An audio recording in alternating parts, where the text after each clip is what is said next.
Ime Austral je za Renault novo. No in tako smo tekom testa seveda tudi mi dobili številna vprašanja. Ja, kakšen model pa je pravzaprav to?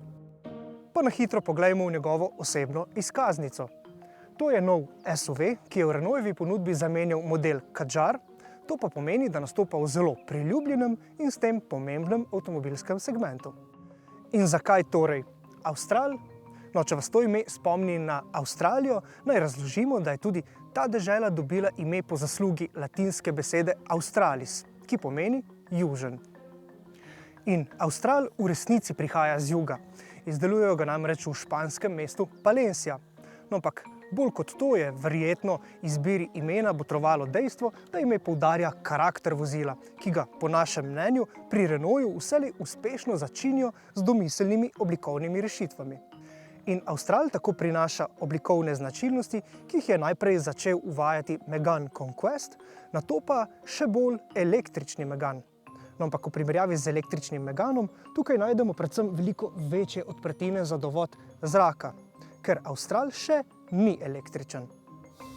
Pravzaprav so se popolnoma električnemu pogonu tokrat pri Renaultu zavestno izognili, saj menijo, da je vmesna, torej hibridna pot za večino uporabnikov vozil v tem segmentu za zdaj še vedno bolj primerna izbira.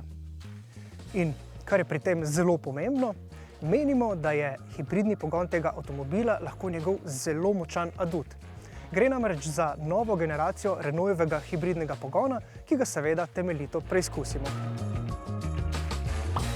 Še prej pa kratko povabilo, naročite se na naš YouTube kanal in ostanite na tekočem s testi vseh avtomobilskih novosti. Najprej pa smo na tem avtomobilu opazili zanimive modre oznake. Gre namreč za logotip znamke Alpine. Renault se je namreč pred kratkim poslovil od svoje športne znamke Renault Sport, njeno mesto pa je zasedla znamka Alpine. No in tako odslej nivo opreme Esprit Alpine predstavlja vrh ponudbe, prinaša pa predvsem privlačne oblikovne rešitve in materiale, ki so vidni že na zunaj, predvsem pa v potniški kabini. Tako kot zunanjost, tudi notranjost sledi električnemu Meganu, ki je na tem področju Renault popeljal povsem novo ero. No, ampak mi dodajamo, da je notranjost Australa še korak naprej. Ena izmed glavnih ugotovitev je, da je Renault naredil resnično velik napredek pri kakovosti in izbiri vrste materialov. Praktično vsi elementi, ki se jih dotaknemo, delujejo zelo kakovostno, pa naj gre za površine, za ročice ali stikala. Prepričljiv pa je tudi pri odlagalnih mestih. In dober primer je tale sredinska konzola, ki nudi 3 predale in še nekatera druga odlagalna mesta za odlaganje vseh nujnih potrebščin. Zanimiv pa je tudi tale pomičen del z naslonom za roko. Pri Renaultu pravijo, da so navdih zanj črpali iz aeronautike in urarstva, no nam pa je bil predvsem všeč zaradi bolj preproste uporabe teh tipk pod osrednjim zaslonom. In kaj nam še hitro pade v oči?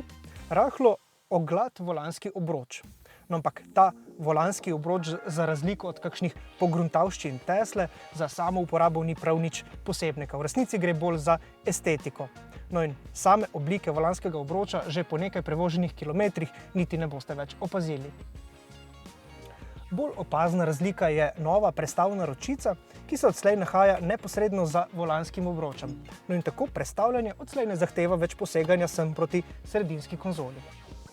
In enako velja tudi za tale opazen gumb Multisense, ki se prav tako nahaja na volanskem obroču.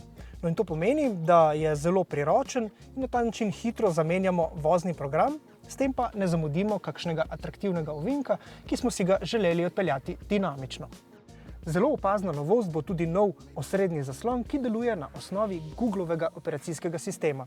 No, najbolj uporabna funkcija bodo zagotovo Googlovi zemljevidi, pa tudi kakšen podcast nam bo lahko krajšal čas med vožnjo. In seveda, tu je ponovno napreden Googlov asistent. Hey Google, tell me a joke.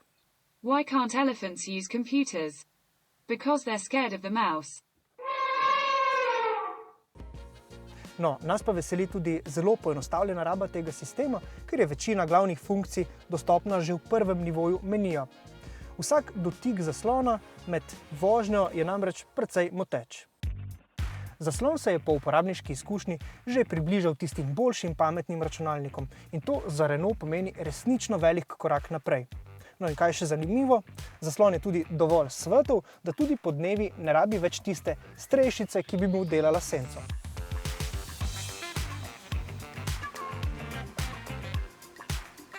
Na zadnji klopi je zame, ki imam 176 cm, povsem dovolj prostora, pa tudi kakšna višja oseba ne bi smela imeti posebnih težav. Vožnja je na zadnji klopi v tem avtomobilu zelo prijetna, no še bolj pa bi bila, če bi bila kabina svetlejša, kot pa je pri tej dinamični različici.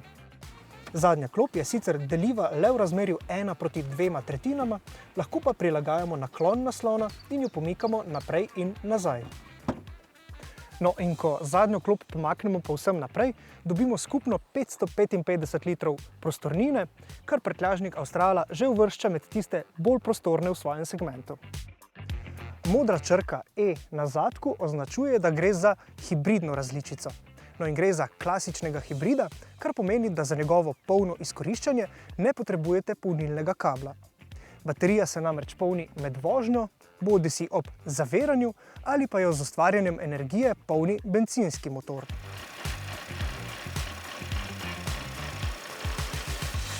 Hibridni pogon s 400-voltnim omrežjem namreč poleg elektromotorja dopolnjuje še 1,2 litrski turbobencinski trivaljnik. Pogon tako skupaj zagotavlja 146 kW moči oziroma okroglih 200 konjičev. Čeprav ta številka na papirju izgleda dokaj visoka, pa odzivnost pogona v prvi vrsti diktirate hibridni menjalnik ter programska oprema. Izkušnja s hibridnim menjalnikom je zelo posebna. Ta menjalnik namreč ponuja 15 različnih kombinacij delovanja oziroma prestav.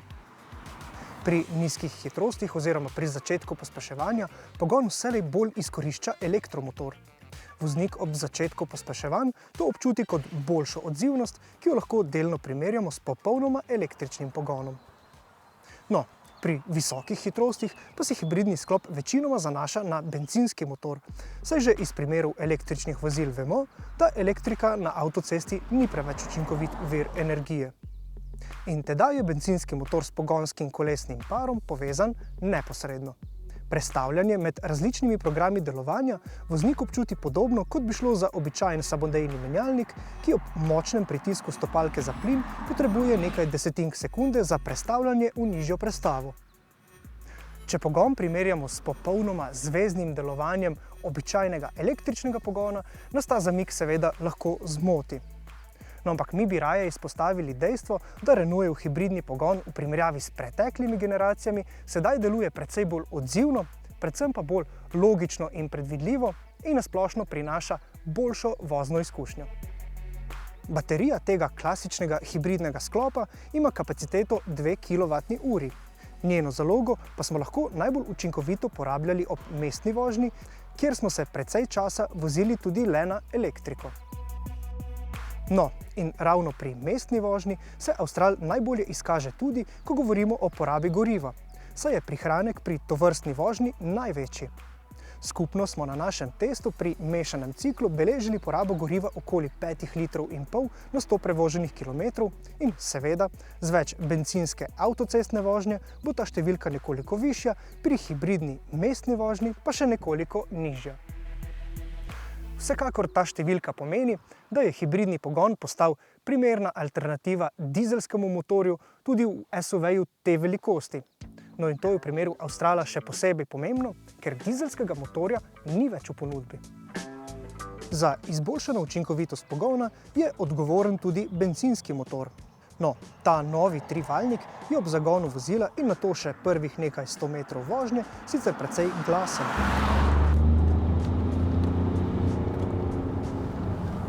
V nadaljevanju pa je njegova zvočna kulisa zelo prijetna.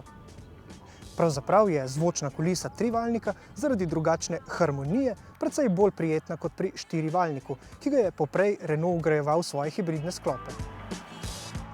Dodatno pa se motor zaradi večjega navora tudi skoraj nikoli ne zaganja v območje visokih vrtljajev. Renault je z Australom prvič ponudil tretjo generacijo svojega sistema štirikolesnega krmiljenja, ki v primerjavi s predhodno pomeni zares občutno razliko.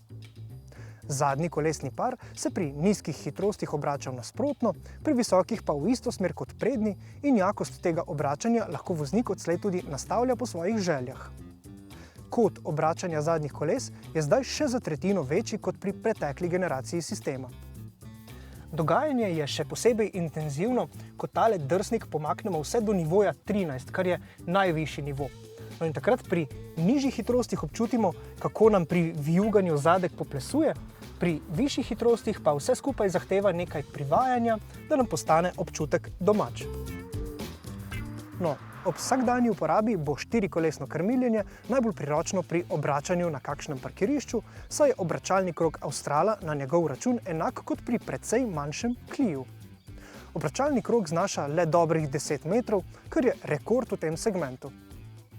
V naboru asistenčnih sistemov velja izpostaviti predvsem projekcijski zaslon, ki vozniku najpomembnejše informacije prikazuje tudi v vetrobranskem steklu. No, všeč pa nam je bilo tudi delovanje sistema za zadrževanje vozila na sredini voznega pasu, ki se ne izgubi niti v primeru, ko na eni strani cestišča zmanjka črte. Za razvoj prednjih žarometov pa smo poskrbeli v Sloveniji. Seveda gre za Helo Saturnus.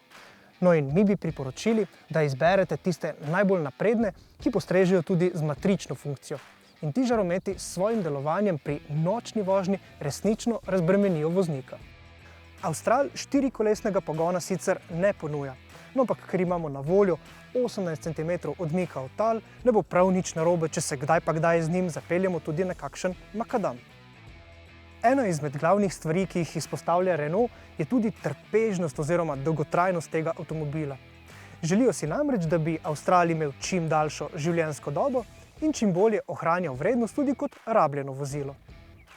No, primer trpežnosti je tudi takšna hrapava mat barva, ki jo je zelo preprosto vzdrževati in je precej robustna. No, na voljo je le na različici Esprit Alpine, to pa je prvič, da jo je Renault ponudil na kakšnem izmed svojih serijskih avtomobilov.